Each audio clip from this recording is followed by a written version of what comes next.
Nothing to do with your budget are the capital assets, which are at the bottom of the asset section. Fairly significant numbers there. I think it's important to note that the value of those capital assets is reliant on two estimated valuation methods. One, when we talk about capital assets that were acquired before the accounting for capital assets was really a requirement of governmental accounting. We have to estimate the historical cost of those assets. So some of those assets have to do with an estimate, some of the value of those capital assets. And the other estimated part of that is the depreciation of those assets.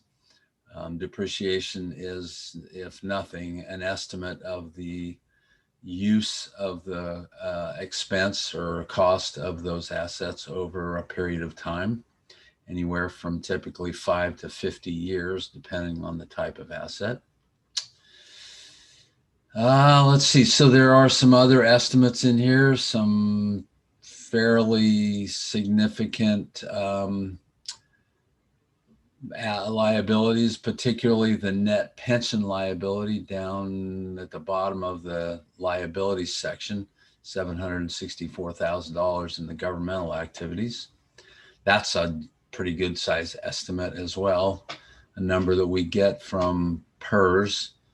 You'll also see a number of other things called deferred earnings on pension assets down below that liability, and up in the section above liabilities, deferred outflows of resources. There's another pension related deferral of $300,000. All those have to do with PERS pretty much, and certainly add to the overall liability section of the financial statements. Let's see.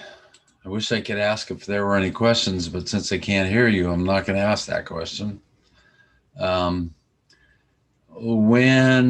If you will, click or go on down to page 18. This is the statement of revenues, expenditures, and changes in fund balance for the governmental funds.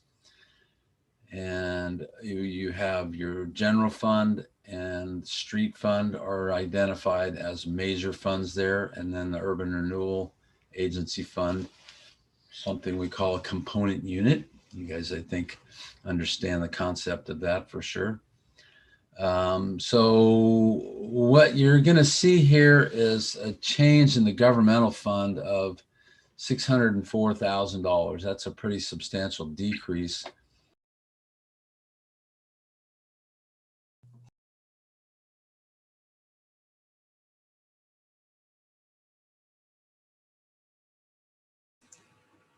We are actually in the URA meeting, and I'm trying to get word to Steve about that.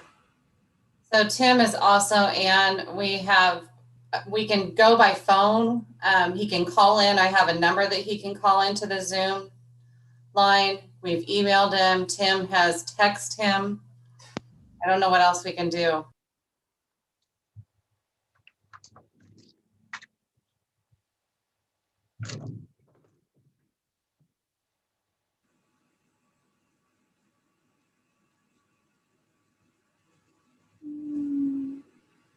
Can't get him to look up at the computer. Everybody wave your hands at it. Not sure how I managed to get unmuted, but now I'm unmuted again. Hey. Can you hear me? We can hear you. Can you hear us? We're in the URA. I heard somebody say today that the phrase of the year is going to be unmute yourself. Steve, we're in the URA meeting, not the city meeting. URA. Urban renewal. Not the city. Got I think you're giving us a report on the city. Trying to read what audit report. The mayor is putting up there. Oh, URA, not the city? Right. Well, okay. Wait, well, this is a mess. I wish I could say I knew why my speakers aren't working, but they're not. Okay, well, let's talk about the URA. How about that? That would be better. Sorry.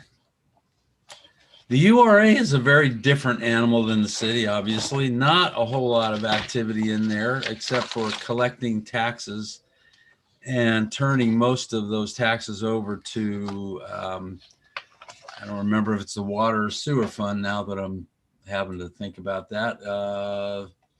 Sewer. The sewer fund. And so, I mean, with that audit, we certainly didn't find anything unusual or difficult. Not a whole lot to report on there. Just a very straightforward little audit.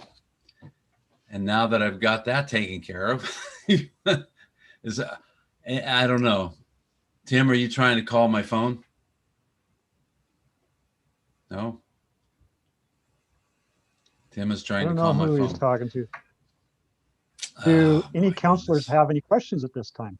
Okay, I don't have my phone with me, but I can go get it. But I don't really have a whole lot to say more about the URA. It's a very straightforward document, and if you, yeah, I'll go get my phone. I'll be right back, and then maybe some questions can be asked. So give me a second. All right. Okay, so we're gonna have him call Tim. Tim's gonna make contact with him on his cell phone. We're gonna ask him to just call in for the city council.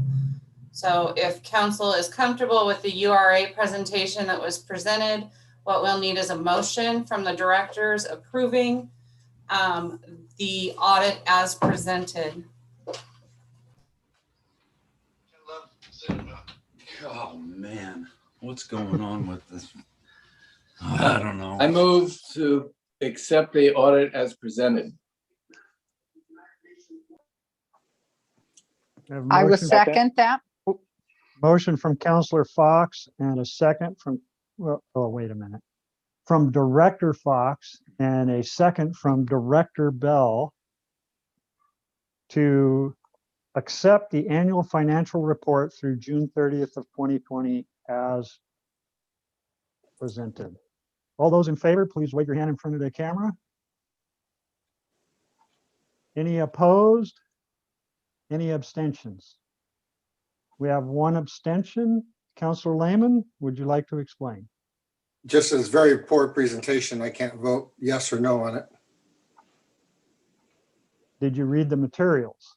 I did read the materials, but not having the opportunity to ask questions at the time, I just don't feel comfortable voting yes or no on it.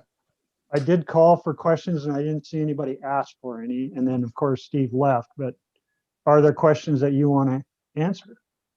No. Okay.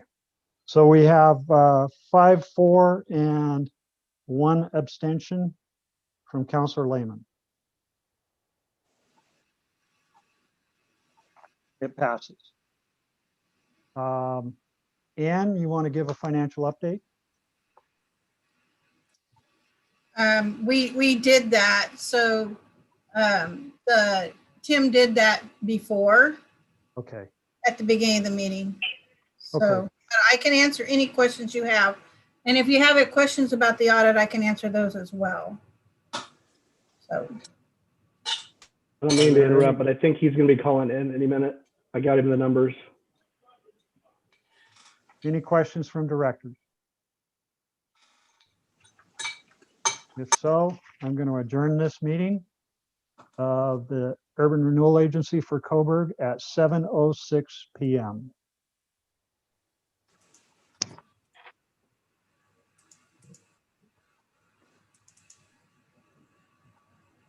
Now I'll call the Coburg City Council meeting to order at 7:06 p.m. Excuse me. I get to read all the same stuff again because it is a different meeting. The meeting is being held via webinar. To participate in this meeting, you must have registered with the city prior to the meeting. Presenters and members of the public please mute your microphone and shut off your cameras at this time. When you are called on to speak or to provide information, unmute yourself and you may turn your cameras on at that time. During the public presentations and public comment portion of the meeting, participants may raise their virtual hand to be recognized if not signed up to speak. If the meeting is disrupted, we will recess for 5 minutes and return. If that does not correct the issue, the meeting will end and be rescheduled. Sammy, do we have a pledge of allegiance? I do.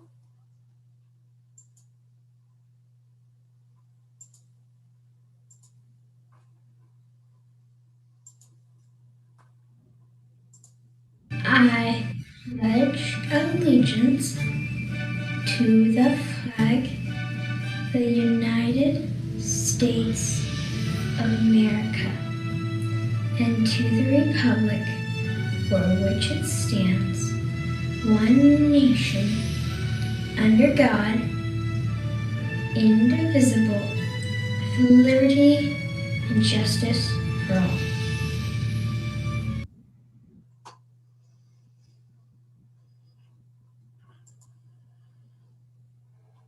Thank you.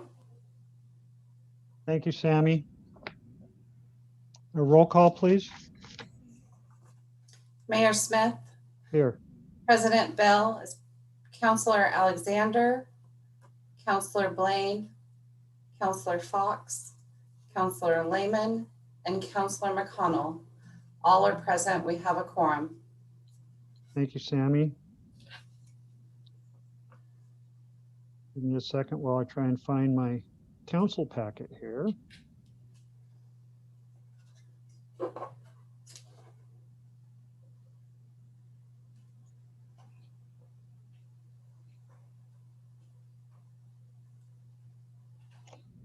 So in the mayor's comments, I would like to thank all the counselors. I think our retreat was successful. I've had some comments from counselors. I think we had a overall, even though it went over an hour and we were kind of rushed in some ways, which I knew was going to happen, I think we got a lot of information and a lot of good discussions. So it was productive and therefore I think successful. Remember your homework. We sent out the reminder and I'm looking for your requests for liaison assignments to committees and or police department. If you have a first and second choice, that might be good too, in case I get conflict with these. So please make sure you get those into me. I'd like to make those appointments as soon as possible. Agenda review, Sammy.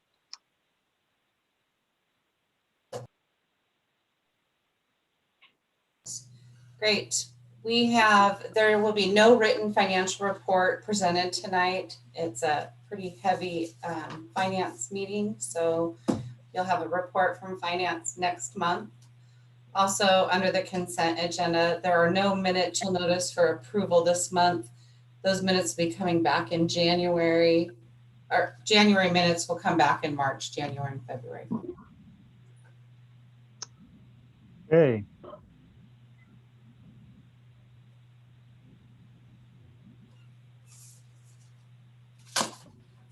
The auditor's report from Steve. All right. Can you hear me at this point? Yes, we can. Now I Now I unmuted muted myself. Oh, I better mute it. Oh, yeah, okay. God. Sorry.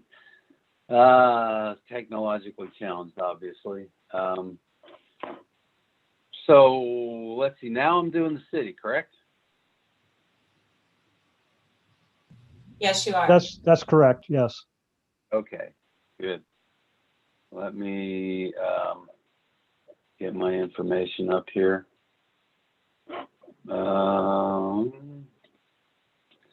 So should I start over for you guys? Since I kind of scrambled the meeting. I think that would be yes, Mayor, for the minutes recorder. And I think that would technically be better because we didn't officially open this meeting, so it's a new meeting. Okay. Okay. So let's see. So going back to the report again, page 2. Management discussion and analysis, kind of an overview document anyway, an overview section of the audit report. And there's always a few interesting things that are in there. Again, I'm not going to go over the details of them, but they're there for your reading pleasure. Some analytical stuff, some comparisons with the prior year, a little bit of explanation from various different points, but not a whole lot there to gain a whole lot from. And I guess let me back up and just say again that the audit went very well this year, as it has in the past several years. Certainly went better than this presentation is going, so for both presentations. But anyway, so the purpose of the audit is generally for me to issue a report to anybody reading the financial statements that these financial statements are without material misstatement. Material misstatement is an interesting term. Definition is essentially that if there was a material misstatement, it might change the decisions of a user, reader of the financial statements. And if there's a misstatement that was immaterial, then it probably wouldn't change the decisions of a reader of the financial statements. And again, what we're reporting to you is that there were no material misstatements in these financial statements. And there's a lot of information in these.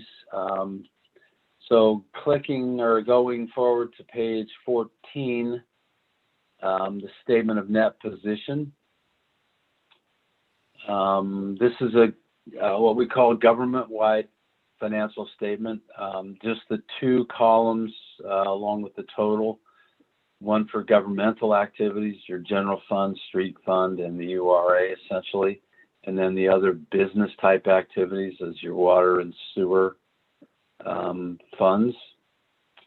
And this financial statement is prepared on a full accrual basis, whereas the budget work that you do, budget accounting, is done on what we call a modified accrual basis. The primary difference is that you have capital assets reported on this statement and long-term debt on this financial statement. You will not see those in your budget anywhere, of course. What you'll see is long-term debt as an expenditure, and debt service kind of expenditure, and the purchase of capital assets, another expenditure rather than adding to an asset. As I mentioned before, the capital assets are include some pretty significant estimates from assets that were purchased before the requirements to do accounting for capital assets, which started in about the year 2000. The other part of the estimate for capital assets is the depreciation of those assets, anywhere from 5 to 50 years typically, and reflecting the overall usage of the value of those assets over time. There are also some other estimates in that statement. The net pension liability and the deferred inflows and outflows related to pensions are included on those, or on that financial statement.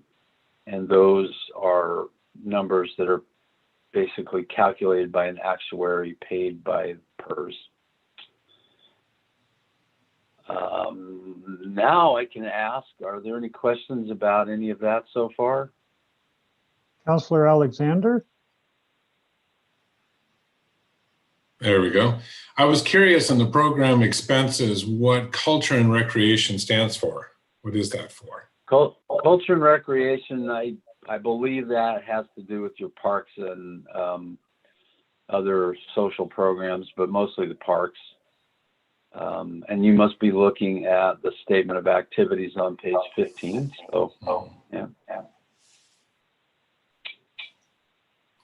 Okay. One of the biggest challenges that we face in preparing the audit is that those identified activities there don't really line up with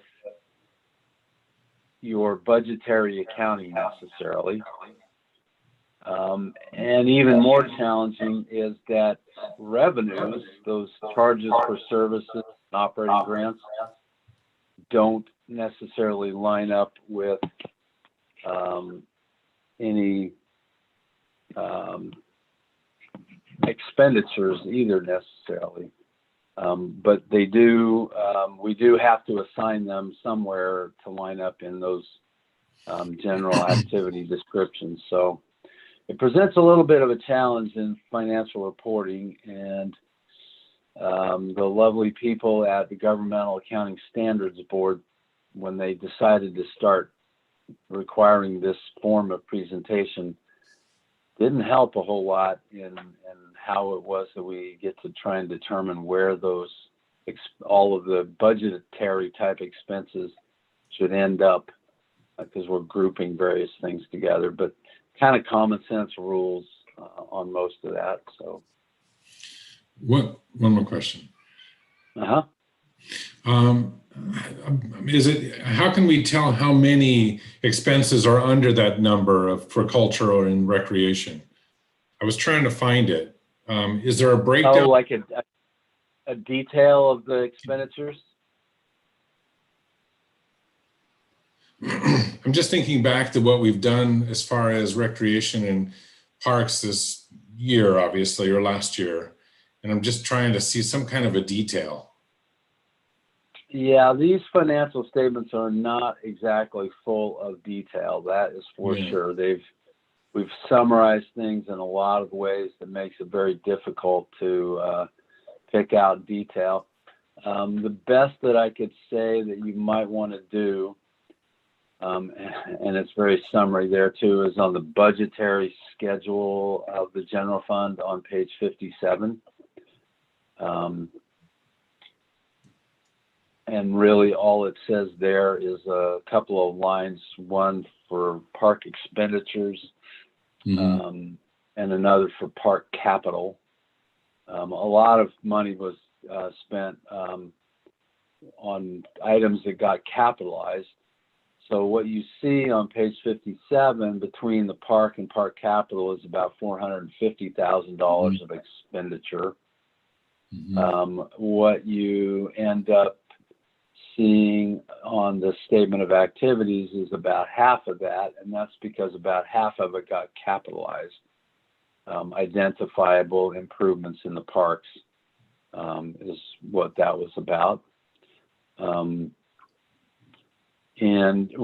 there's not a whole lot of help there either necessarily, except that if they're on page 33 of the audit report is a schedule of capital assets. And on that particular page, you'll see $449,000, almost $450,000 added to infrastructure. Yeah. And I was just looking at the details of that when I was preparing for this, because I was curious about that myself. And roughly 270,000. There was, let's see, I'm looking at it now. There was $159,000 was added to Trails End Park as an asset, and $264,000 was added to the Johnny Diamond Park as a capital asset. So most all of that was that's a little over $400,000. So those got added to the capital assets on the statement of net position into the capital assets account. So the other things, let's see if I can see real quick, like what all got loaded into that culture and recreation. 34. Oops.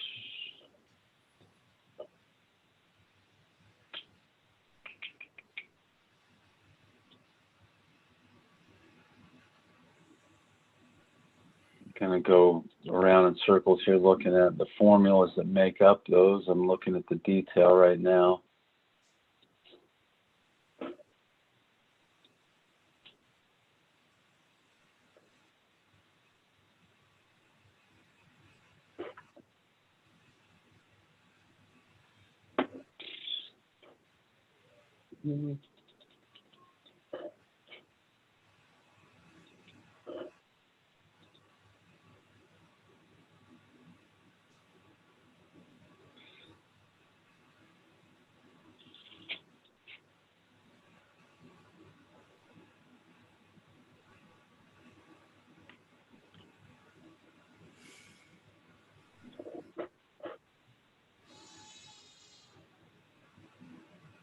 Give me one more second and I'll have a little bit better answer for you.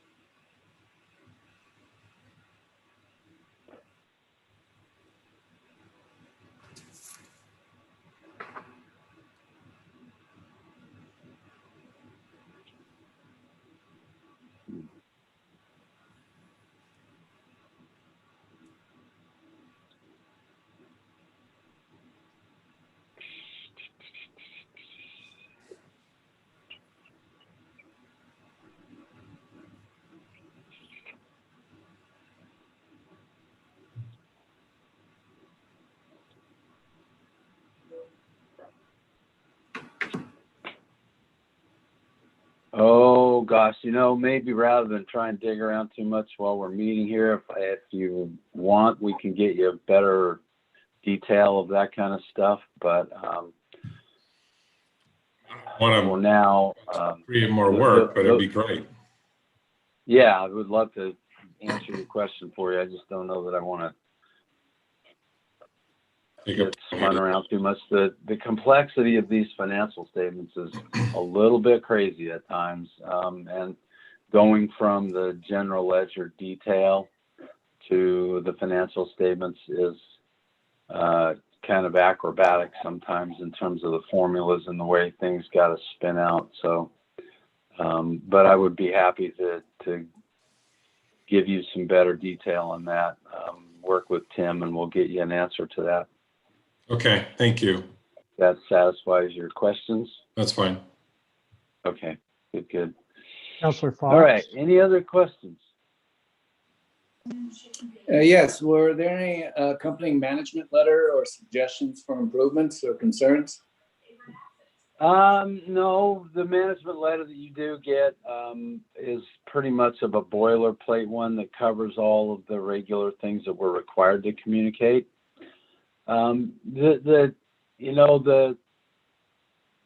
The challenges that we always run into with any local government relate usually to internal controls. It's one of the things that we have to take into consideration quite a bit and ultimately report on when we identify what we consider to be significant deficiencies in internal controls.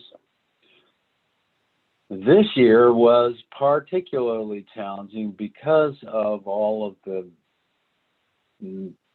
massive difficulties that we've all run into with COVID and how it is that you guys managed your way through having people working from home more and the doors closed or whatever it was that you guys did. And it was very difficult to really put a solid assessment on internal controls this year in particular. But generally speaking, what you guys have there is enough staff, more or less, to do the kinds of important things related to separating duties, like receiving payments for utilities and other revenues, and that being one task. Another, recording those revenues in the accounting system, and another, making the bank deposit for revenues. And separating those duties is at one part of internal controls from an overall standpoint. Internal controls, I'll just go over the 5 elements of internal controls and then talk very briefly about a couple of them. But essentially, we start off, when we do an assessment, we consider the control environment. In other words, what the management and you guys on the council feel about or think about internal controls, and whether you even care about internal controls. Without a good control environment, pretty much all other bets are off on having a decent internal control system. The second element of internal controls has to do with the risk assessment, essentially identifying what areas of the accounting, particularly about financial reporting, what areas of risk are most significant, and what would it cost, particularly in terms of adding staff if necessary, to minimize the risks of financial reporting errors. That can be from fraud, irregularities is the term we use, or from errors. And when we think about risks, we think about the controls that can be in place to prevent errors, or also detect and correct errors, because mistakes do happen. So a typical risk assessment would be, well, we should be doing bank reconciliations. That's going to catch a lot of errors that we may have in our financial reporting. Bank reconciliations are a really great way to do one of the other elements, which is to monitor internal controls, monitor things, keep an eye on things. And so bank reconciliations is a big deal, and those are getting done in a timely enough manner that errors do not occur at your city. So monitoring is the fourth element. The third element is actually all the control procedures, all those separations of duties, all the daily tasks that happen.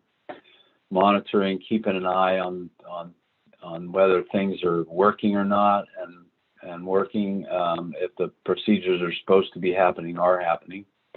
And then ultimately the feedback loop, the communication and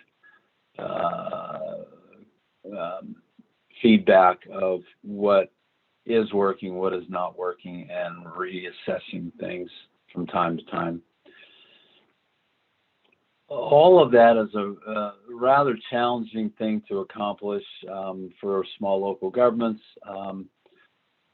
And in fact, one of the things that our firm is doing this year is taking on the task of writing a rather thorough but meaningful set of internal controls for a couple of our school district audit clients that have struggled with their internal controls, because there's a staff of one usually.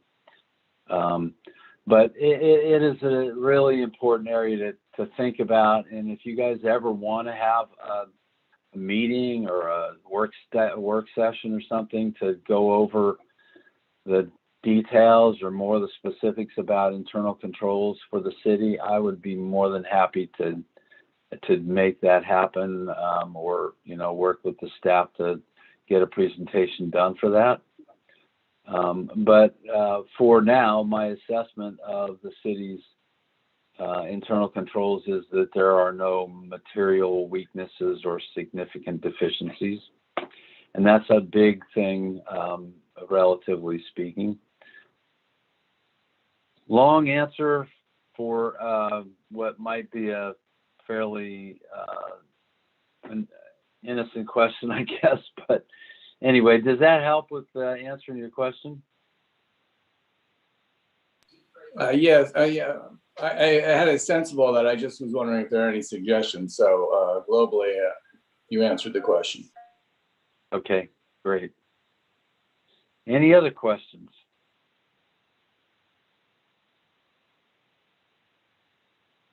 If not, I'll just run through a couple of the other schedules and statements on this report and then see if you have any other questions and wrap it up. On page 18, we were starting to look at that, and I think I had mentioned before the general fund. You'll see about 2/3 of the way down that statement that revenues were greater than, the other way around. Revenues were less than expenditures this year by $550,000, which lowered the fund balance from $1.4 million to $860,000. And what I was mentioning before was that the year before, 18-19 year, there was an increase of almost that much. And that's one of the challenges with budgetary and modified accrual accounting, is that things can swing up and down because accruals are modified. We don't capture everything. So some rather large swings can happen that don't really make any sense from a pure financial standpoint. But anyway, between the 2 years, the general fund balance pretty much was stable. But you had this big swing. There was $270,000 worth of capital outlay in this 1920 year that certainly contributed to that, where the year before there was only like $30,000 worth of capital outlay. You'll also see the transfer out on the URA fund of most of what it collected in taxes. In fact, more than what it collected in taxes. Now it's transferred to the sewer funds to pay the debt on the sewer fund.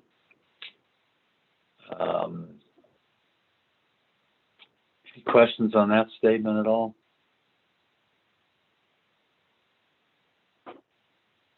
If not, then we'll just jump to the page 22.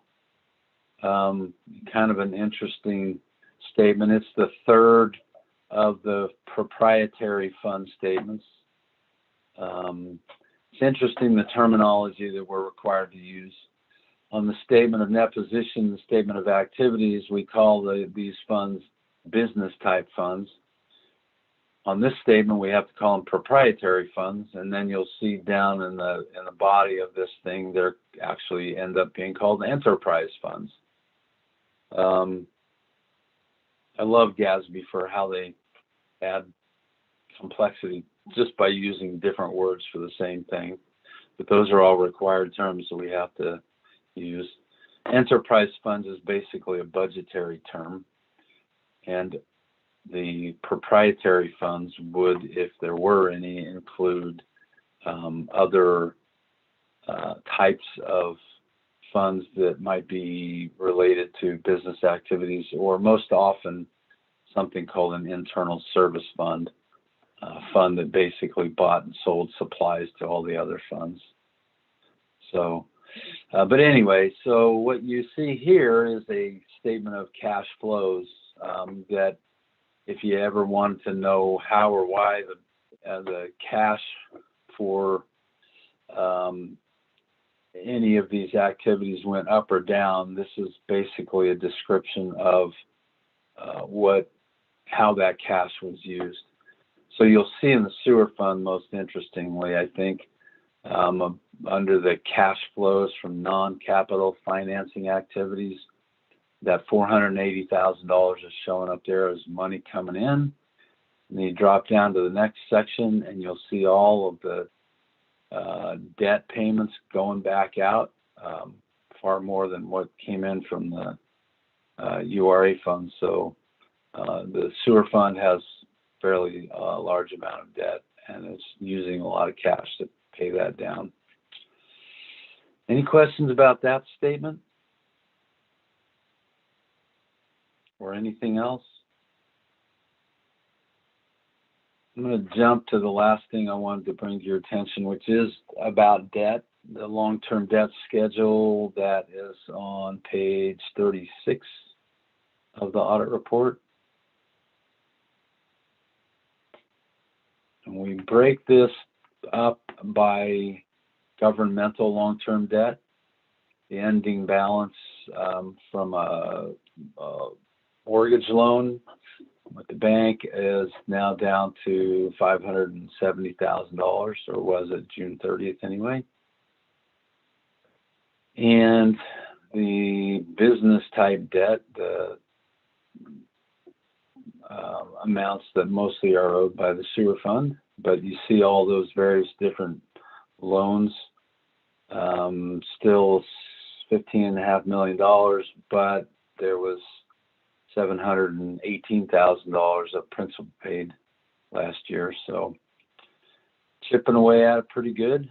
Again, I think a lot of that has to do with the sewer improvements that took place over the last several years. So that's a kind of a quick run through of the financial statements. There's a whole lot in this document.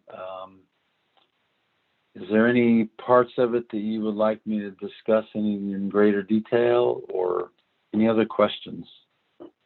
Councilor Lehman has a question.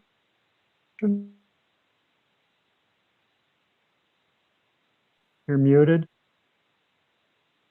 Can you hear me? There we go. I can hear you. So Steve, fast forward to next year's audit with the recent refinance of the city's debt. How would you see the audit looking differently? The comments you'd have at that point? Well, so refinancing is an unusual, not so unusual event these days with interest rates being so low. First of all, I applaud any government that takes the actions of refinancing debt. It certainly can save the local government a lot of money.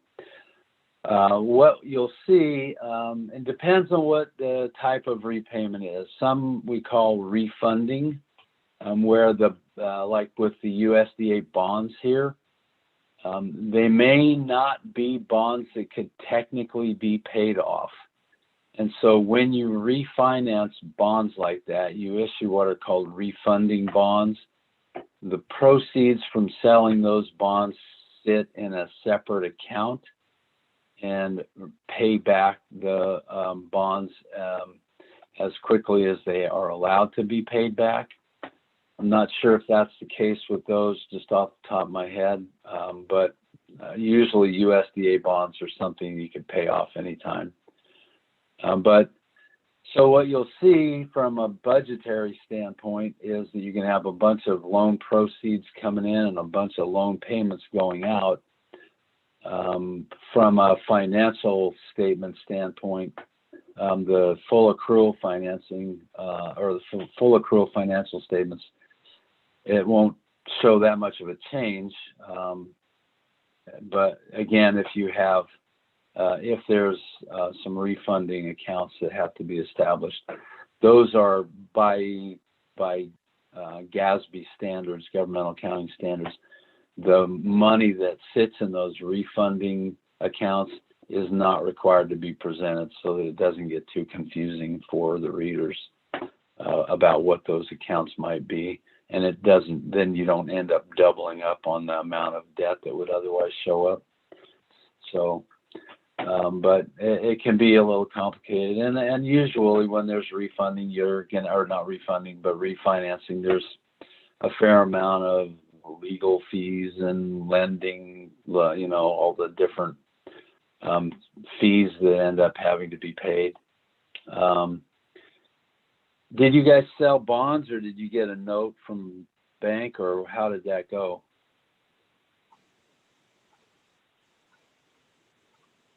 We actually refinanced all of our loans, Steve. Tim all of them into just, were they combined into a single loan? Yes. Yep, okay. with the exception of the So- DEQ loans. Oh, With the yes. exception of the DEQ ones, okay. So the Summit Bank mortgage got blended in with some of the other business type debt? Correct. Yeah, okay. So that happens from time to time for sure. It adds a little bit of complexity in continuing to have this separation between governmental debt and business type debt. And what we'll just have to do is allocate the new balance and allocate the portions of principal and interest between the governmental debt and the business type debt. We'll end up showing that loan in two different places on this schedule that you're looking at on page 20 or 36. And depending, so it wasn't bonds that you sold though, right? It was a loan. So we took the DEQ loans and the two, I think Business Oregon loans, and you can correct me if I'm pulling this off the top of my head here, and the Summit Bank loan, and we did sell bonds on those. And then the DEQ refinanced the loans we had with them at a much lower rate. They lowered the interest rate just, oh, Yeah. well, that's cool. Yeah, that's great. Yeah, so where things can also get a little bit complicated, if there were, usually it's got to do with general obligation bonds where you're selling bonds to individuals or sometimes the banks. But we saw it a lot this year. The state made available to schools big piles of cash if they refinanced some of the PERS debt, and the interest rates that were offered on those bonds was like 4%. And that was presumably the recommended interest rate that they were going to pay, which is a very high interest rate these days, relatively speaking. Well, when they did that, they were able to sell a $5,000 bond for like $7,000. They were able to sell the bonds at a premium. And the accounting for that gets a little complicated because the premium ends up becoming part of the liability as well. And then that premium has to be amortized over time, which ultimately reduces the interest rate back down to what a market interest rate could have, would have, should have been. The complexity behind that is that the government ends up with a whole bunch more cash than it banked on when they were issuing the bonds. And then the question is, well, what do you do with all that extra money that you weren't counting on getting? So we've had to be very clear with some of our audit clients that they need to decide what they could or should be doing with those. Some of them were, they had to be passed by taxpayers. Well, if the taxpayers said, well, we're willing to go in debt for $8 million, and then ultimately they sell these bonds for $10 million, they have to pay back all that extra interest that they shouldn't have really been having to pay. So do you put the extra $2 million you got somewhere else and reduce the amount that the taxpayers are going to be paying in property taxes to repay it? It gets really complicated. Steve, I want to ask if this is relevant to anything that Coburg is doing or using right now. Well, not now. Apparently not specifically, no. So I can stop my chatter there. But just be aware that if you do have something that comes up where you want to issue bonds, that is certainly an issue that should be considered. And I'll just stop with that. Okay, thank you. Yeah. Councilor Lehman, did that answer? Yes, that's fine. Thank you. Are there any other questions from councilors? I have one for Tim Gaines when it's appropriate. Go ahead, Councilor. I just wanted to ask Tim what his opinion is. Did he have any concerns or questions regarding the audit report? I did not. We reviewed it and reviewed it also. It's a very clean audit report. No surprises at all. Favorable comments from the auditors. Okay, thank you. Any other questions for Councilor Gaines? Uh, Okay, thank you. Councilor Lehman, did that answer? Uh, Any other questions for Steve?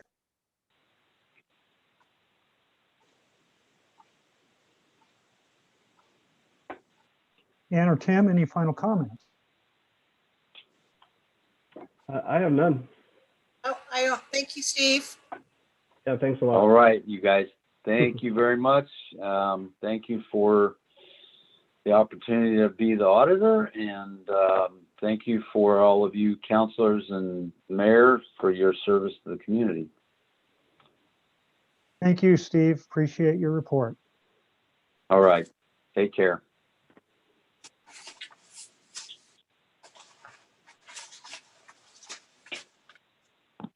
At this time, I'd entertain a motion to accept the financial report through June 30th.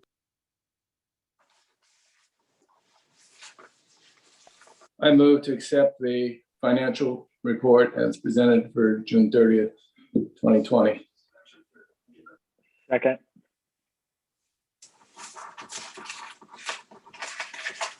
I have a motion by Councilor Fox and a second by Councilor Blaine to accept the financial report through June 30, 2020 as presented.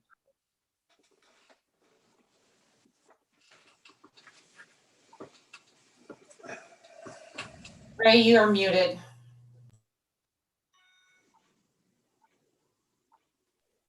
Can you hear me now?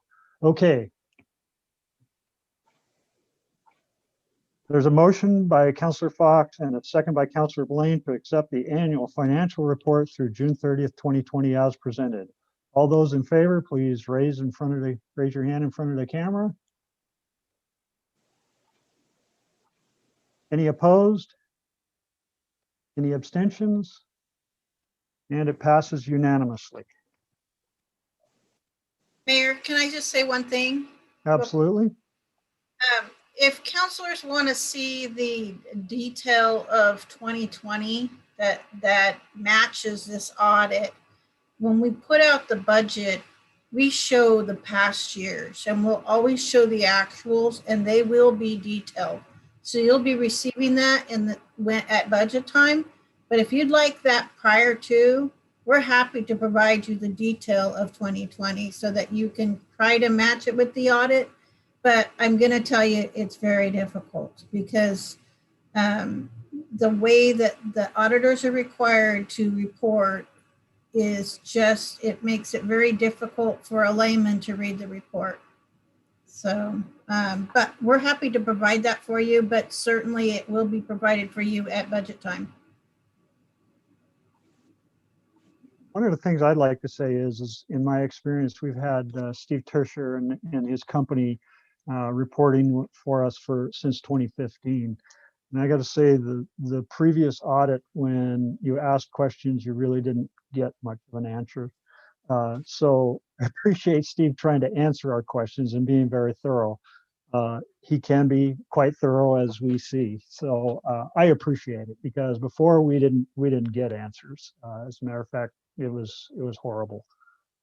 So with that said, we're going to move forward to the water and sewer rate study presentation by the FCS group. I'd like to welcome Doug Gabbard and Zach Hazel from that FCS group, and they'll be presenting the rate study for us. Wonderful. Good evening, Mayor and Councilors. I'm Doug Gabbard with FCS Group. I am joined by Zach Hazel. You'll be hearing from him in a few moments. Is everyone able to see my cover slide? Yes. Wonderful. So we last got together on July 14th of 2020 to talk about water and sewer rates. Not much has changed since then, but what has changed, I think you're going to like. So let's just remind you of some of the basics of making utility rates. We set utility rates to recover the cost of providing service, and the cost of that service is usually of two different types: operating costs, which are kind of regular, ongoing, well-behaved. They tend to go up gradually. And there are capital costs. Capital costs can be very irregular, periodic. Lumpy is actually a term that we use in finance. And you really have to plan for those and somehow find a way to smooth them out with debt or building up fund balance, find some strategy to make sure that you can meet the needs when the needs arise. And that's kind of the trick of making utility rates. We have some guiding principles for what utility rates should do. You know, we're not trying to make a profit and declare a dividend in our water and sewer utilities. We just want to recover the costs. We want to have sufficient reserves, not only for contractual obligations like bond covenants and things that require reserves, but also, you know, prudent management practices to have the reserves available. And there are also different policy objectives that you might want to incent water conservation, for example. You might want to have revenue stability, and that could influence how you set your rates and the portion of your revenue that you get from volumetric rates versus fixed rates. And so rate setting can be an opportunity to enforce the policies of the city and making sure that your financial goals are met. The inputs to a rate study include, on the top line there, a capital improvement program, very important. Those are some large cash flows. We need to know the level and the timing of those cash flows. We escalate cash flows for capital projects to the year of their construction, so timing is important. We need to know your fiscal policies. That will allow us to make sure that they are baked into the rate study and that they are always enforced and met.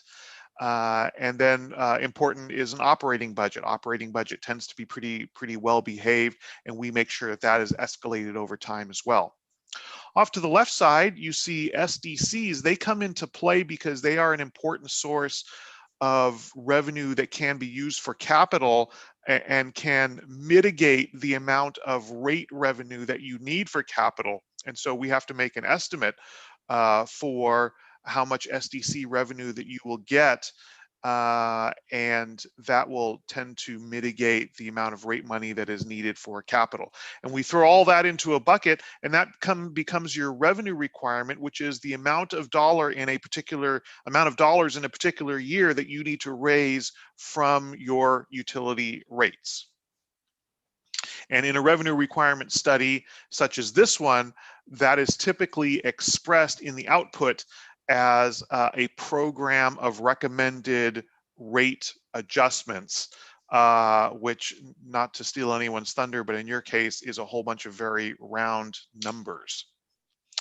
So let's start with water. So everything that you see here, you saw before in July. And so I'm just going to hit some highlights on a couple of things that have either changed or are really important. We do escalate costs over time. That's in the upper left quadrant. This continues to be the budgetary side of this, the operating budget continues to be based upon the 2020 budget, which is now a year in arrears, right? But it is escalated each year, so that's probably not a big deal. What might have been a big deal is neglecting to update both the water and the sewer models for the refinancing that you've already been talking about. So I know that you're primed for this discussion. We did include the effects of the refinancing in the rate models. So you can be assured that has happened, and that is part of what has improved the situation on the sewer side that Zach will be talking to you about a little later. We have financial policies. Nothing has changed there. Nothing has also changed on the growth rates in the lower left corner. So those are the same annual customer growth percentages that you saw last time. The only reason I point it out now is as a consultant, I'm the guy who finds the cloud in the middle of the silver lining. And so I just want to remind you that this is where your risk is. We have some growth percentages that we really do believe are accurate. This is not faith-based financial planning by any means. But if there is some risk, it has to do with these percentages coming to fruition. So this is something you're going to want to watch. You're going to want to watch the customers that come online, the SDCs that get paid for water and sewer. You want to make sure that the growth lives up to or is not too different from what we're planning, and you want to catch that before your fund balance tells you it's time to do something. But these, we really do believe, based upon the development pipeline, we have picked staff's brain on this, and so we really believe that these are accurate growth assumptions. So the capital forecast hasn't really changed. You have about 12.7 million in capital projects during the forecast period, including a big slug in 2030 and 2031. You have a loan that will help with some of that, and rates ought to cover the rest, which means no rate increase should be needed for water, which is the same thing that we told you in July, and we continue to believe that is true. Your existing resources and the customer growth, you'll notice that the revenue line at the top is going up. That's not because rates are going up, that's because of customer growth. Your fund balances will climb for a few years, and then when you have that big slug of projects that you saw in the middle of the capital chart, that is when it's drawn down in 2030 and 2031, and then begins to make a climb back up again. Now, it may be tempting for someone to ask, well, gosh, if the situation is fairly rosy, and it is fairly rosy by the standards of other clients we deal with, is there room maybe to bring rates down?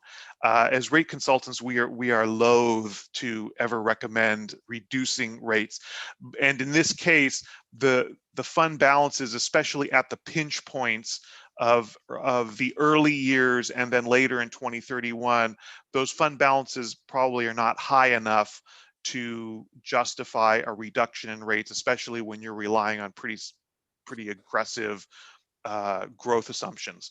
So I think as long as the growth assumptions appear to be bearing out, I think you're okay not increasing rates, but I would want to sort of nip in the bud any idea that it would be a good idea to reduce rates. I hope that makes sense.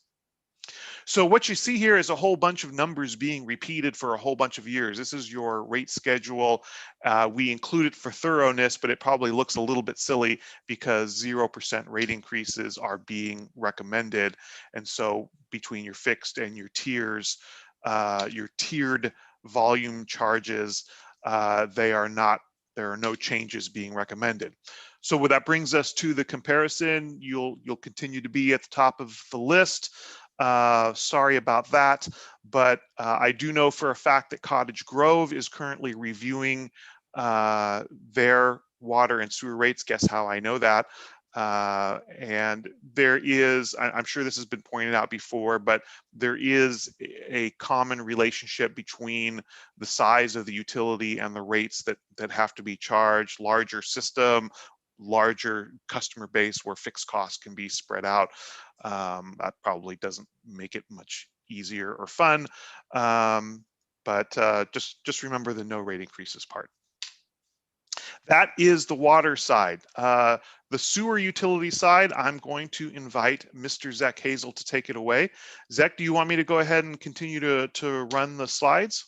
Yeah, I trust you, Doug. All right, so we're starting off here in the key. Can everyone hear Zach okay? I cannot hear him. Zach, how about now? Yeah, there you are. Okay, great. So I'll go ahead and continue to run the slides. Yeah, I trust you, Doug. Oh, that's such a mistake. Go ahead. All right, so we're starting again on the key assumptions for sewer, and these will pretty much match what you saw before. The financial policies in the lower right are different. We're targeting 45 days rather than 90. We have a lower contingency reserve as well. Refinancing has also been considered for the sewer model. And then the growth rates differ slightly in the sewer model, but they track closely with the water as well. All right, so the capital needs in for sewer are a little different. We have a big spike in 27 and 28, as well as 30 and 31. However, cash resources from your rates and your SDCs should cover everything just fine. Thank you, Doug. So this is the full picture of the revenue requirement for sewer. You'll notice two lines cutting across the bars here. You have the solid line on the top, that's your total revenues. And then you have the dotted line below that, which is your rate revenues. And you'll see that they come together out in 2032 and 2033. That's when the URA starts reaching the end of its life. And also some of your debt begins to go away. So after 2035, a large part of the debt has disappeared, been paid off, and you'll see that you begin to add more to your reserves following that. All right, here's the fund balances, mostly growing for the most part. We have a pinch point down there in 2035, but for the most part, very healthy. As mentioned before, the cash resources from your rates and SDCs will cover your CIP. So no future rate increases are required. And I guess it's important to mention here that one of the big reasons why this looks different from last time is that there are no further rate increases necessary. And that's mostly due to the refinancing really bringing down the cost of your debt. So yeah, here's your sewer rates comparison. Once again, at the top of the pack here, as Doug mentioned, you've got bigger utilities there to contend with. And also a lot of these jurisdictions will be raising their rates, whereas you will not. So. All right, so we would be happy to turn this into a conversation and answer any questions you may have.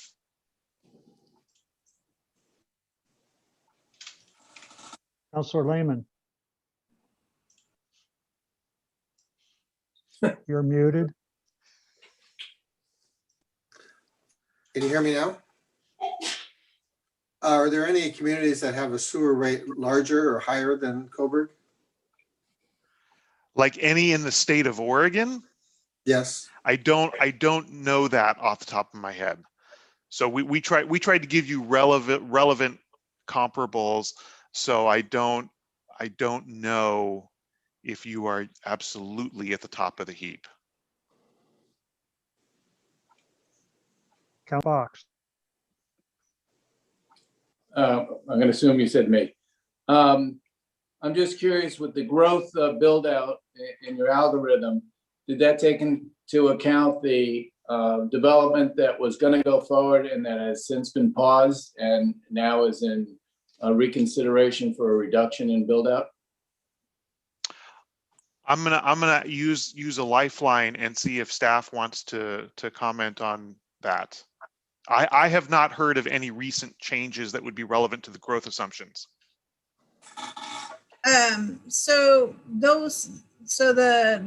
We're still assuming that will happen. There's changes that need to take place, so we might have to move them out a year or 2 years. But the great thing about the platform that Doug has built for us is that the staff has the ability to change those assumptions annually and continuously throughout the year. So if we see something changing, we can go in there and change it right away. So, so we know we haven't looked at the assumptions for putting that residential neighborhood out a couple years, but that's easily done. Thank you. Councilor Alexander. What's the average rate increase you're going to be seeing, or you're talking about other cities are going to be having? Is there an average that's being talked about? Oh my gosh, no. It varies. It varies so widely, and not only does it vary widely, the reactions also vary widely. So I recently had to, Zach was involved with this. He's smiling here. He knows what I'm going to tell you. We recently had to go into a city that needed to build a new sewer treatment plant. And I had to go tell them that they needed a 98% increase in their sewer rates.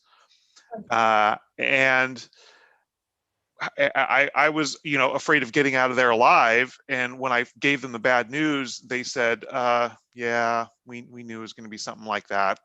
And they had been prepared for that. And so it was actually a great conversation. I've had other places where I've gone to a small water district in the Lake Oswego area, and I said, you only need a 1% rate increase.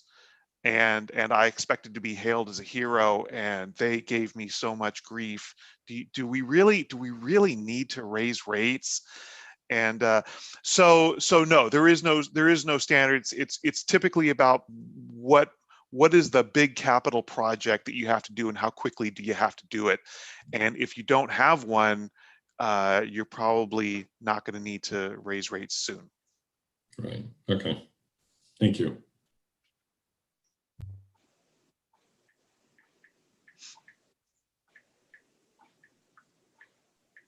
Okay, I just want to remind everybody, it's council's policy that we get an annual report on this to determine our rates. And so getting this software lined up so that the staff could work on it was the main goal. And then to have these numbers to work with from here on out will give us that flexibility and a little more pinpointing of those numbers versus a very drawn out spreadsheet that was built years ago and was really complex for Ann or whoever was in the finance to deal with. So I'm really looking forward to having a tool that makes this a lot easier, and I appreciate the way you guys present this. It looks great, and it looks really simple to understand. So good job. Yeah, and there may come a point where we want to get together and informally and look at the platform tool in the rate models and begin to play with it. I did something similar to that in the city of Bend with one of their task forces. And started playing with assumptions to see which ones really mattered and which ones really didn't. And it's illuminating and a little addictive, but I'm a finance guy, so that's just me. Well, I think some of our counselors could appreciate that too. So we're probably fine with that. And I think there's some potential that we may be adding things to consider as we look at other issues in the city. So this is a great tool, I'm sure, and we're gonna really enjoy being able to use this tool. So thank you guys again. It's our Looking pleasure. forward to the use. Any other comments or questions from council? Hearing none. Ann, are you looking for any direction? It sounds like it's pretty simple. We keep sending the bills out. Yeah, no, we don't need direction. We will work with Doug to make sure the staff is well trained to use the platform. I just want to say thank you to Doug. When I think of FCS, I don't think of a vendor. I think of a partner because I can't tell you how many times I reach out and they pick up the phone and they're helpful to us at all times. And I just want to say thank you. I really do appreciate our partnership with you. It's our pleasure. We value coming to Coburg, and we can't wait to come down there and see you guys in person again. Like it's been since 2018 since we've talked in person, and I could use some Chiefs barbecue. So if they're still there, let's hope. Let's hope. We're all looking forward to being able to meet in person. That's for sure. And I'll tell you, Doug, this is a community that did look at having to double their sewer rate, and it wasn't we kind of expected that. It was a battle. So, yeah, it's that's one of the not things fun. that drew me into the city council. Yeah, it's not fun. No. I've never met a city council that took this stuff lightly, because it's not to be taken lightly. Well, I will say that in the memory of Steve Stearns, who was a counselor that fought so hard to keep our rates down. I'm thinking of him now, and I think he would be smiling pretty good at this. The late Steve was just such an advocate for keeping this down, and I think through all the good planning and decisions, looks like we're moving ahead on good ground. So thanks again for everybody on this work. It's our pleasure. We'll talk again soon. Bye-bye. Okay, Finance and Audit Committee report by our special guest, Kathy Ingebrigtsen. Is she still? Yes, I see her blocked down there. Kathy, welcome. Hello. I can hear you. Okay. Hi. Hi, everybody. Thank you for having me. So I don't have a whole lot to go over here. Just thought I'd update you all, though, like normal, on what the Finance and Audit Committee's been up to. Of course, as usual, we're meeting on a quarterly basis. We did have a little bit of a hiccup in some of our meeting schedules and kind of got off track on just from our regular meeting schedules, but I think we're back on track again. Part of that was I think just, we have our new finance person, Tim, and he's, got a lot going on. And then also with the pandemic, and then some other meetings that kind of came up. But anyway, we're back on track with that to our regular schedule. So I don't know if you got just a quick bullet list from me, but essentially, some of the big things that we've been talking about recently are, of course, the audit that was recently completed for the fiscal year ending in June of 2020. And I won't say too much about that unless you have questions for me. But the big thing there is, first thing we noticed right away is we got a clean audit opinion from the auditor. So that's obviously the best type of opinion you can get. We're happy about that. And it's like the auditor said. I mean, really what that's saying is when they went through our books and looked through our internal controls, they didn't find anything that made them feel that there were potentially material misstatements with our financial statements. So in other words, we feel comfortable that what we're looking at is a realistic representation of our financial position.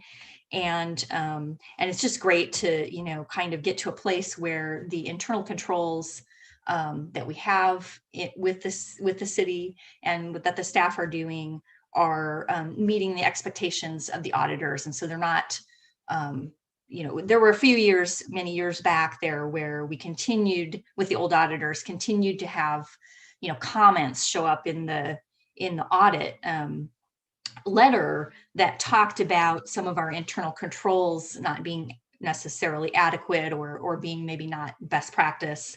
And so between the new auditor and our great staff, they were able to work through some of those and clean those up, and we don't have that anymore. So that's wonderful.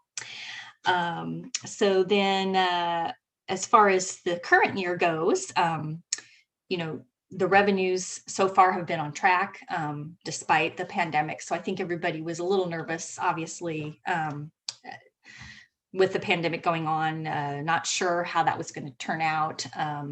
But so far this year, at least this revenue season, we're on track so far. So let's hope that continues. Obviously, the refinancing of the debt was a big deal. And, I kudos to the staff. I mean, that, it's wonderful that we were able to do that. They saw the opportunity, took advantage of it at the great timing there. And as we all know now that, that's going to save us from having to raise rates, potentially utility rates and so forth. So really great news there. And finally, we did set some goals on the finance committee. We maybe don't have as many exciting goals as some of our other more fun committees, but one of the goals is to just continue with our review of the internal controls, our finance policies and procedures, and the documents that, the documented policies and procedures that the staff follows, and to just kind of look for, anywhere where maybe they're doing something that qualifies as an internal control or that mitigates risk, but it's just not written down. So that's the type of thing we're looking at and just going through and just kind of, also it helps, I think, for the audit committee to talk about it and just review what the processes are and what the risks are and what are the steps that help us mitigate those risks. The other goal that we have is our auditor, who's not left the call earlier, but he provided Tim with some materials about sort of talking about what finance and audit committees should do, what they should focus on. So I'm thrilled to hear that there's something like that out there. So one of our goals this year is for each committee member to check out those materials and look at those. So I think that covers the highlights of what we've been talking about on the committee. So I guess I don't know if anybody has any questions for me, but that will do it for my report. Any questions from counselors? Statements? Counselor Fox. Yeah, I just thought that was an excellent report, Kathy, and I really appreciate the refining the internal controls and looking at that thoroughly. And that was my intended question earlier, which got a large answer, but yeah, thank you. I just want to say and remind that the committee communication and laying the expectations out there and communicating that clearly, that the council wants to hear those goals from these committees, volunteer citizens appointed to these to help us. The council delegated these committees and we should be hearing from them. So I'm as my role in mayor, I'm trying to increase that communication so we're a little more familiar with everybody that we've delegated authority to as a council. And I appreciate the time and effort to put into that. And it helps us as a council set our goals and carry that into the budget committee. I also want to go back to that internal control system. I'm pretty sure that the audit and finance committee had a lot of input when we had minimal staff and we're having those reports coming back. I know that their knowledge was able to help us build those internal controls and really eliminate a lot of potential issues or what were issues that may occur. And so I just appreciate the talent and the experience that we have in our audit and finance committee, and they are part of our oversight. And it makes me feel comfortable to know that these people are part of it. So thank you, Kathy. And if you'd carry that back to the committee, I really appreciate what you guys do. Thank you. I definitely will. Thank you. Okay, any more statements or questions from council? Thank you, Kathy. We're going to move to Parks and Trees Committee annual presentation by the chair, Mary Mosier. Good evening, Mayor Smith and council members. I believe Sammy is going to run hopefully the PowerPoint that goes along with this tonight, so you will have some pictures of our beautiful parks. So the Park and Tree Committee would like to share with you some of the activities and projects that occurred during 2020 and anticipate some of the projects and committee goals for 2021. So are you able to see any of the slides? There they come. Okay, thank you, Sammy. All right. Some of the accomplishments this year have to do with Johnny Diamond Park. So our newest park was completed and opened to the community in October. I hope that every council member has taken a stroll through the park to appreciate the amenities. It has been wonderful to see the park enjoyed by so many, young to old. We look forward to the time when the neighborhood can hold parties in the structure and enjoy community fellowship. So Sammy, if you can advance those, or do I need to do that?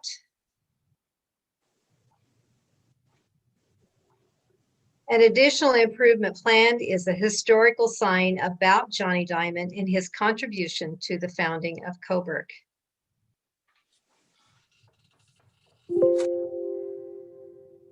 Like those aren't advancing.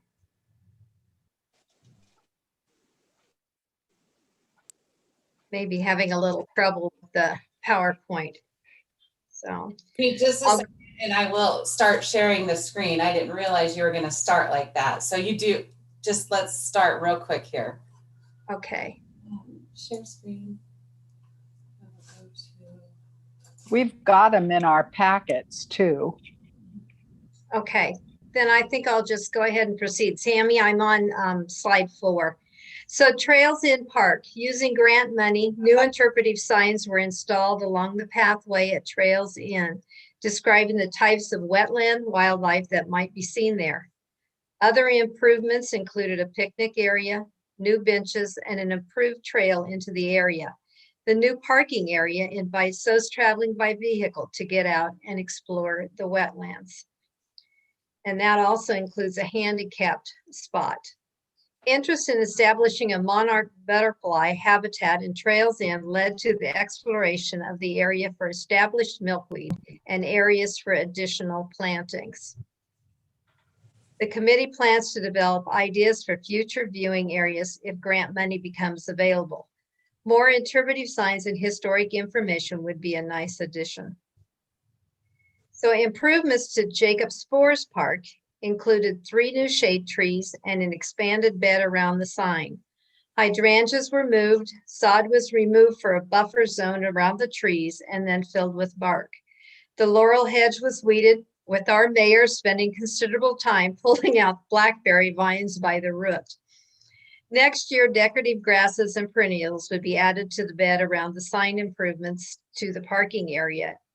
Improvements to the parking area are still pending. Crabapple trees in Pavilion Park were pruned by committee member Tom Beatty. Flower beds weeded and bark spread, including around the light poles by committee members. The center island on Diamond Street received plantings of mums and perennials to make it more appealing, thanks to help from the city administrator. Bark was spread along Booth Kelly Mill Pond, which much needed improvements to this area include restoring and updating the informational signs along the path. If you've walked down there, you've seen kind of what shape those are in. Name signs were placed in each city park by Public Works. The committee updated the Park and Tree Committee bylaws and handbook. The committee members participated in the city open house. Work parties were conducted most months during 2020 while observing the guidelines for safe distancing and masks due to COVID, giving the parks a fresh new look. Our committee goals for 2021 were sent to council, so you've already seen those. I'll run through them quickly. Research for development of a park and recreational district, to create a process for planning future purchase, approval, and development of park land, establish a tree subcommittee, and establish a community volunteer base. Pending projects, we're still waiting on the chess table for Norma Pfeiffer Park, Trails in directional sign on Industrial Way, bench and play equipment for Jacob Spores, park watch signs, and those lamp posts need a good painting. Anticipated projects for 2021 are clear area for a bench and an interpretive sign around Muddy Creek along the bike path next to Jacob Spores. And I noticed a really interesting letter today in the Coburg Facebook page that talked about Muddy Creek. So if you haven't seen it, you might take a look at that. Improve the area around the flagpole in Norma Pfeiffer and add a donated bench. Research the feasibility of a handicap drop-off or parking space at Pavilion Park. Establish a policy for reviewing possible donations to the parks and a list of ideas for items. Draw upon established procedures and use the good communication in development of future parks. Continue with the work parties for the upkeep and improvement of the city parks. So you can see from post to ponds, 2021 looks to be a busy year for the Park and Tree Committee, despite COVID. So any questions? Counselor Lehman, Yes, Councilor Lehman. you just muted yourself. Okay. I'm looking at the Booth Kelly page 103. Those signs are about 6 of those. Have those been replaced? The last time I saw, they were pretty well in disrepair. No, they have not been replaced. They are a terrible presentation as you walk along there. Those are the signs that we're looking at about updating the information on them and replacing those. The form itself, the metal part of it may be reusable, but the informational part of it is gone. So that's one of the things that we're looking at, updating and replacing. Counselor McConnell. On the Booth Kelly Mill Pond Trail, Mary, can you tell me, it looks great walking along, but has it been cleared with approval from the park committee, or do the residents spray something in that area? The park and tree committee has in the past worked some on it, but what you're seeing down there is not a result of any of our work parties, no. And I can't really address how it got that way because I really don't know.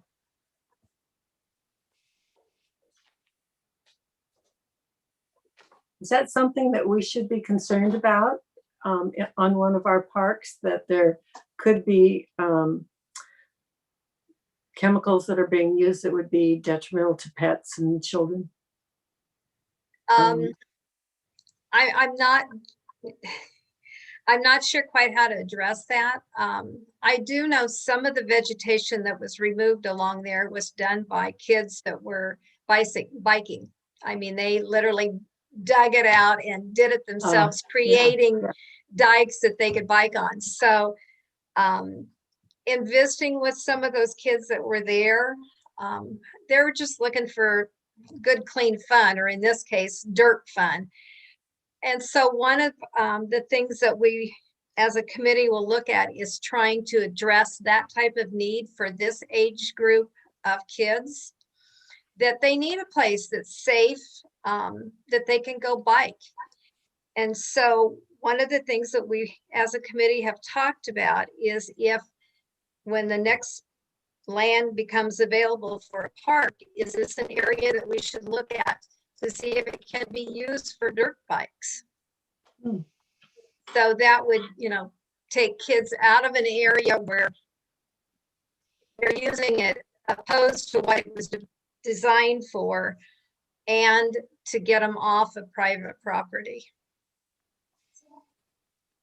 I don't know if that exactly answers your question. And I don't know if spray has been used down there, and if so, what type, or Councilor Blaine? Yeah, so I know most of the boys that have done that. It's a couple of the kids that live in that neighborhood, and then my 10-year-old Hudson loves to ride on that path and in that area. I know for a fact they don't use any spray. I know Hudson hasn't really helped build it. He just kind of hangs out there, and they ride their bikes and stuff. But I made it very clear to him that if there's ever anybody that complains about it or there's an issue, he needs to come talk to me, and I would handle that and make sure that that's not a continued problem. But I mean, of course, that it's private property. So from my understanding, there hasn't been a huge pushback from the property owner, hopefully. But anyway. You might pass on to him that our committee would like to hear from those kids of what they'd like to see in a dirt bike park, because they do need an area that's designated for them where the parents know they're safe. And so don't get me wrong, I'm not getting after the kids. They're just kids being kids, and I'd rather them be out playing in the dirt than a lot of, so but they put some effort into cleaning that out. So yeah, they did. My concern was more, wasn't so much where the kids are playing, but that it looked like there may have been chemicals sprayed on it. And for the safety of kids that are using that and people that are walking along, that was my concern, was all. Yeah, and I mean, again, I'll double check with the boys, make sure that they haven't. But from my understanding, I don't think they have, but I'll verify, because I don't want them doing that either. I don't think it looks like something the boys would be doing. One of the sad things about that area is you've seen a lot of non-native invasives take over. And so it's choking out native plants. And even some of them that were mentioned on those signs that are long since useful. But I mean, that's always a concern that you have in a native area. So if you've got ideas on how to remove those in a way that doesn't involve harmful sprays and maybe a way that doesn't require total man hours to take it out, that would be great. Thank I you. think there's several issues there, and I know that staff has had to deal with them once in a while, and we probably need to look into that more. The other part of it is like Mary said, this community has always lacked that kind of recreation for that age of kids. When my kids were growing up 30 years ago, we had the same issues. And so I think that's something that I'd really like to see us fill that void somehow with our parks and open spaces, and make it make that void, fill that void for those young to teenage kids that just don't have a whole lot to do in this town. Any other questions for Mary? Well, Mary, thank you for your presentation. Appreciate it. And it's good to hear from you. And we're going to be pushing for more and more communication with our committees. And this is the kind of stuff we need to see. So appreciate you bringing that information forward and answering our questions. Welcome. Thank you.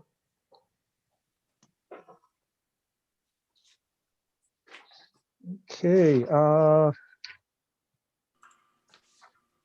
Action item, municipal court prosecutor service contract. And Mandy. Good evening, everybody. Kind of went to a little bit longer than I thought it was going to, so I'll be quick. Just to give you a rundown, I'm sure you guys have read the staff report, and I've been aware of how our prosecutor services have been the last year and a half. So we lost Logan in the end of 2019.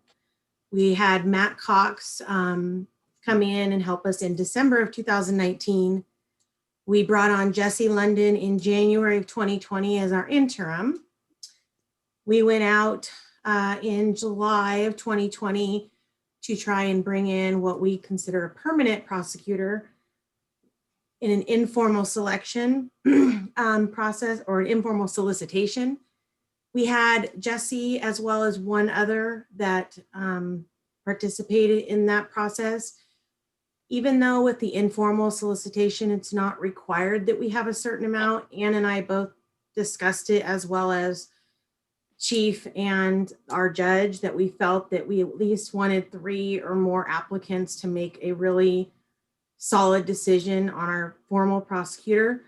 So what we did is we went ahead and basically, instead of making it a contract that doesn't have to be renewed from year to year, because we want to go out again to see if maybe after COVID we can get some more responses, maybe list it in some other areas where LCOG suggested. So we have done a contract. It's no longer an interim contract with Jesse London to continue his services with the court to get us through this fiscal year and maybe out of COVID to where maybe we can get some more applicants and go out again. Not saying that Jesse wouldn't be considered again, because I know he is interested. It's just, we just didn't feel like we had a good selection to make a formal decision like we did with Logan's contract, where it was just kept going and going no matter year to year. So that's where we're at.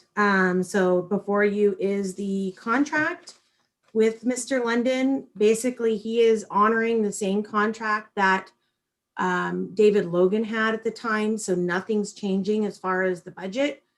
It looks a little different because basically we've taken, instead of being a full fiscal year, we've taken what we've already spent for those funds for the prosecutor and deducted those what the original contract was. So that's why it only lists the, I think it says 5,400 on the contract, because that was what was left over at the time. So that's, and then this will get us through till the end of 21 fiscal year, and we'll go from there. If we want to renew Jesse's, we may just do that, or we'll go out again for another informal solicitation. So that's where we are. Any questions?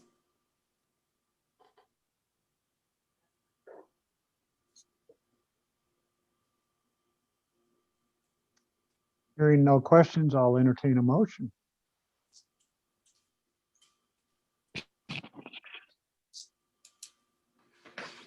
I move that Coburg City Council approve the contract for Jesse London, London Paris LLP for prosecutorial services for the city of Coburg. Second. I think I'm giving that one to Councillor Blaine for the second. So we have a motion by Councillor Alexander and a second by Councillor Blaine to approve the contract for Jesse London, London Paris LLP for prosecutorial services for the city of Coburg. All those in favor, please wave your hand in front of the camera. Any opposed? Any abstentions?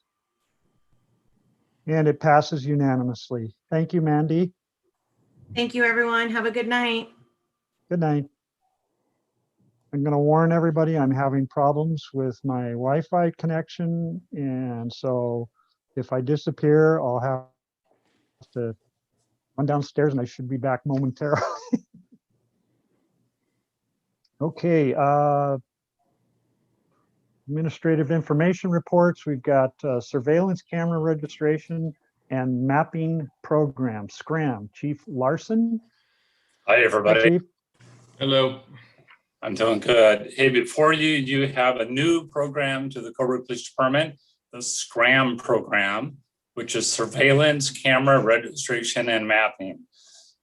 Pretty straightforward program with everybody having video cameras now. It's a way for the police department to connect with residents, businesses, if they're willing to share their video surveillance with the police department. They register with us ahead of time. If there's a crime in their particular neighborhood, we would look at the registrants and see if there's any video that might help us solve some crimes. So it's completely voluntary. They can't put in any time. We also have a fillable form that Megan created that we're going to put online. And we have a dedicated email address for the registrations to be sent to. So pretty straightforward program. It's just a way to work with the community and the businesses to hopefully solve some crime. And then we do have, for those that do participate, we do have a sticker that they can put in their window that tells people that they're a part of the registration program and that they're being watched on video. So I think it's going to be a great program, hopefully deter some crime. And then with the sharing of the videos, hopefully help solve some crime. If anybody has any questions. Councillor Alexander.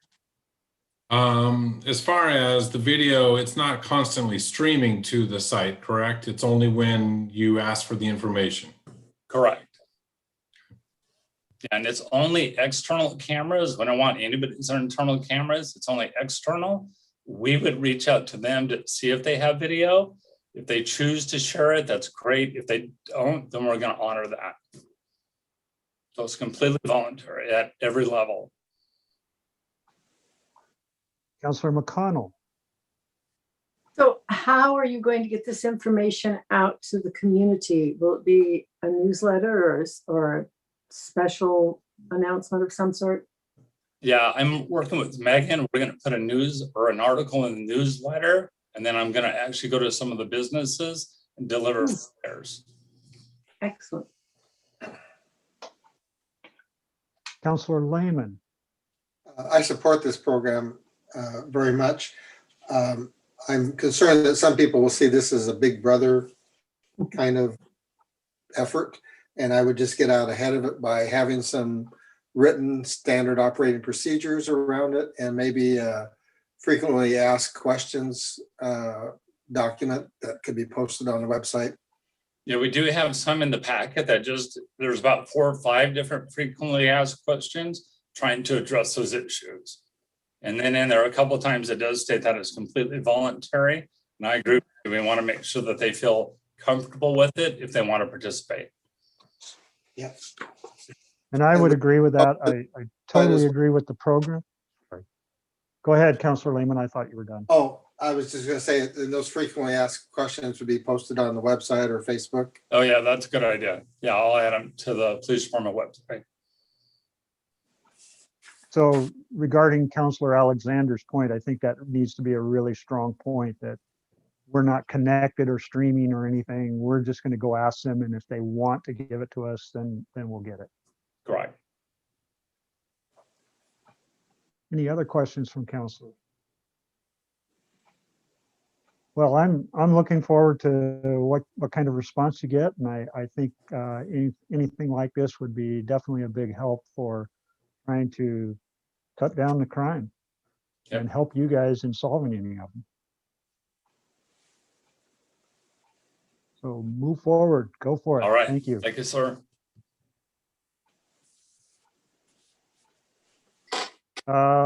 Financial written we're not doing because we've been updated on financial. So city administration report, questions for Ann, and if she has any statements, Ann? Shane, I can't imagine that your brains are not all very tired. I wanted to say to Councillor Blaine that I met your son down on the path, and he's one of the most respectful young men. He was just really a delight. I talked to all those boys. They had done some things they shouldn't have down there with some shovels. I asked them to put it back, and they did. And they worked very, I was impressed. I mean, that was some hard work that they put in. But they were so respectful, and I just want you to know that I do really appreciate some good parenting going on there. So, Yeah. So I appreciate that. Thank you. After our email correspondence, I made sure he read it with me and understood that people do notice what he's doing and his friends. So it's a good. I'm really proud of him for being a stand-up guy, and so I appreciate that. Yeah, my dad used to always say, "Look him in the eye and put your hand out and shake it," and he did exactly that. So I just want to let. So yeah, I did let them do that. If they needed to come to me if they want to talk about a bike park, because I would help as well. I don't want to read word for word. I know you guys are tired. I think that a couple of high points that I can touch on, and then I can answer questions.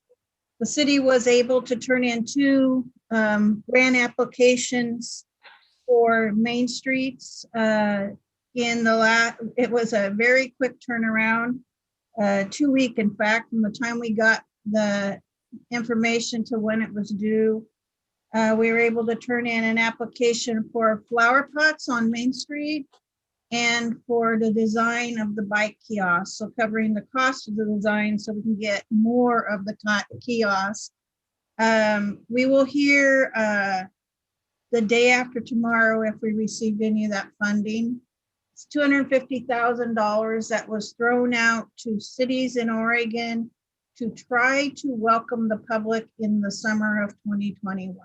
So it was broke down into downtown beautification, biking, and a couple other categories. So the city had some projects that were pretty well ready to go, and we were able to get them on paper and get them turned in. So cross your fingers on that. I know we have a lot of competition. There's a lot of cities that have some projects in there.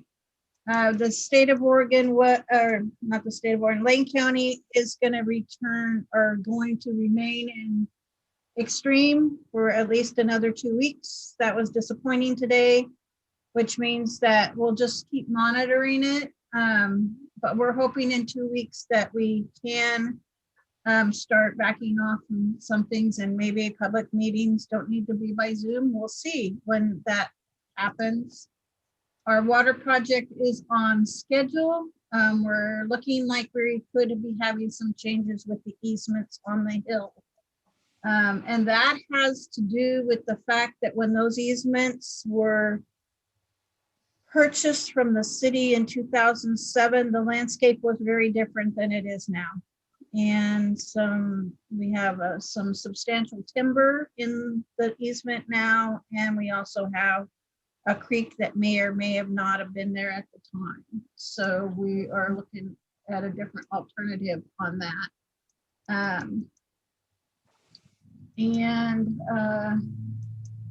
I just think that you guys heard a lot on Saturday, and so I'm happy to answer any questions that you might have from me or from any of the staff directors. Councillor Alexander? I swore that I was not going to be talkative tonight. Totally went the other way. On the water project update, I'm trying to figure out why we didn't see that years ago, only because a tree takes a while to grow and boulders are boulders. I guess I'm just asking for more of an idea on what happened, why we're having to switch easements. Well, so part of my leadership is that I have a strong opinion that when you're working with a neighborhood or you're working with the public, you're engaging them. And so very early on when we started this process, we engaged with the neighbors. A lot of those neighbors did not know their easements were even on their property. They had purchased the property. They were unaware that they had an easement. Some of them don't want it. One has built a propane tank on the easement, a sizable propane tank. Another has timber that has grown up and he doesn't want to cut it. So it was a conversation with the whole neighborhood, and what we were open to is letting the neighborhood try to kind of solve the issue. And so there are some recommendations coming back from the neighborhood that while some neighbors don't want the easement, another neighbor might not mind it. And there are some easier routes that could take place to get up to the reservoir that could make the whole neighborhood happy, make our project easier. And so that's what we're looking at right now. If we don't have to blast boulders, if we don't have to cut timber, and if we don't have to go across a creek, then it makes building the water line a whole lot easier. So I can't speak to what happened in 2007 or how decisions were made, but I know that we want to work with the neighbors because we want everybody to be happy. And in this neighborhood, they seem to be really working with us and bringing it strongly in coming to a solution that works for everybody. And so we'll continue to pursue that. You foresee it affecting, I know it's probably hard to tell, but are you concerned that it's going to affect the budget that we have for that? I think that it could save us money in the long run in building that water line. We definitely will have to survey it again, but I think that it's not going to cost us more. So if we end up with a different easements, the property owners that have the easements now will actually be purchasing back their easements from the city. And how they will purchase them back is still up in the air. That's something that I'm talking with the attorney about. But so that money comes back to the city, then the city can turn around and utilize that money to purchase a new easement. We're, that it's a lot of pieces right now that we're trying to pull together, but it's looking like it's going to work, and we're very positive about it. We don't want to say for sure, but we are positive about it. Thank you. Any other questions? Councillor McConnell. Mine isn't a question. It's just a kudos to you and your department for getting those two proposals in for the bike kiosk and the baskets. They were great proposals, and keep our fingers crossed. Thank you.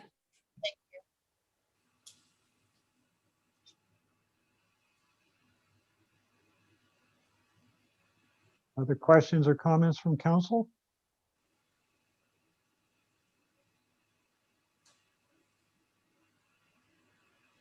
Hearing none, I think we need to adjourn. I have 8:51. Thank you, counselors and staff, for all your input, and the volunteers from the committees. I appreciate all of that. It's been a good information night.